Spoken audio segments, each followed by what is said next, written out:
सभी को जय मसीह की। आप सभी का स्वागत है खुदा के अनुग्रह में, आप सभी के चैनल गॉड्स एंजल में। आज का शीर्षक है पाप क्या है। बड़ी ही साधारण तरीके से समझने की कोशिश करेंगे कि खुदा आपसे और मुझसे पाप के विषय में क्या कहता है। तो पाप के विषय में जानने के लिए हम अदन के बाग में चलते हैं, जहां पहला पाप घटा। परमेश्वर ने अदन के बाग में एक वृक्ष को लगाया गया था जिसका नाम था ज्ञान का वृक्ष, और उसके लिए एक बड़ी साधारण सी आज्ञा थी, बड़ी सिंपल सी आज्ञा थी कि इस वृक्ष का फल तुम नहीं खाना। बाकी सारे अदन के बाग में कोई सा भी फल, कोई सा भी वृक्ष का फल तुम बेखटके खा सकते हो, बस इस वृक्ष का फल मत खाना। और वहां पर जब हवा को शैतान के द्वारा बहकाया गया, बहुत सारे विचार, बहुत सारी बातों के द्वारा उसे बहकाया गया,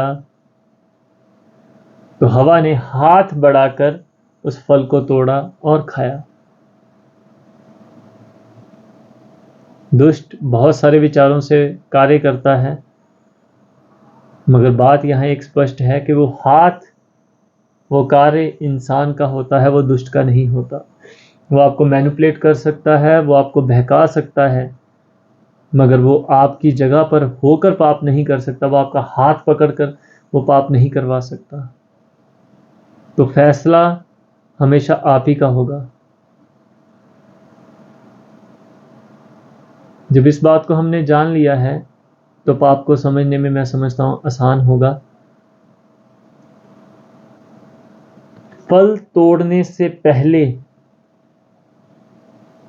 एक लड़ाई थी। परमेश्वर की आज्ञा जो बड़ी साधारण, सिंपल, कि इस वृक्ष का फल नहीं खाना, उसके विरोध में बहुत सारे विचार, बहुत सारी मैनिपुलेशन।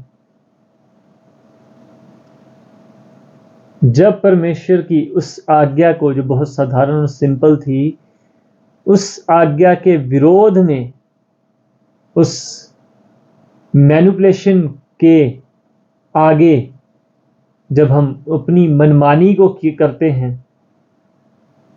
परमेश्वर की आज्ञा है उस फल को नहीं खाना, मगर बहुत सारे विचारों में आकर जब हम उस आज्ञा में बने नहीं रहते हैं और अपनी मनमानी करते हैं, वो पाप है। वो पाप की जड़ें हैं। पाप आपको दिखाई दे सकता है, जड़ें नहीं दिखाई देती।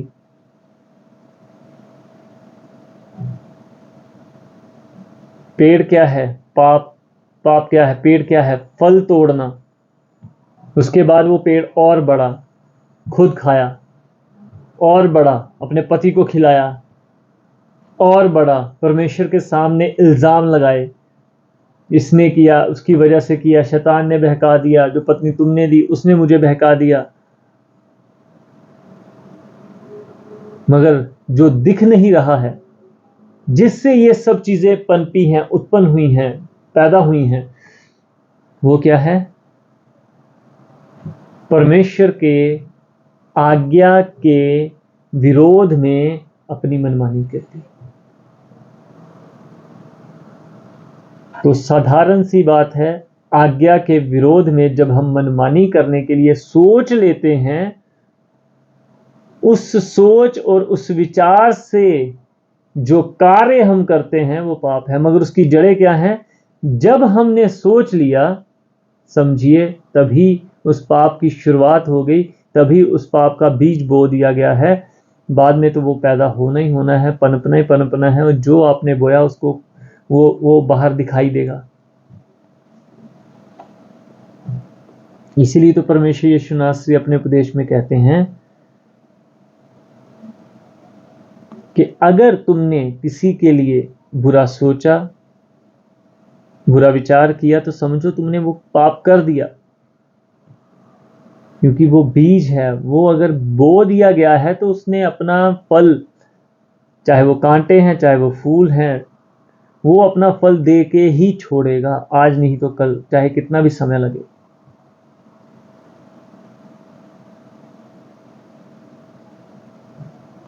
जड़ें क्या हैं?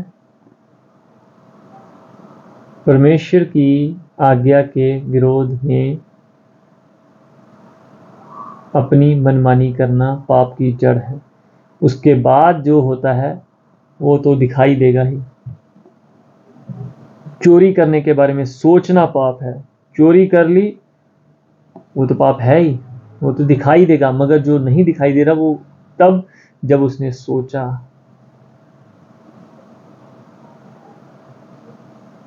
इसीलिए प्रभु कहते हैं, नए नियम की गवाही है, मन फिराओ।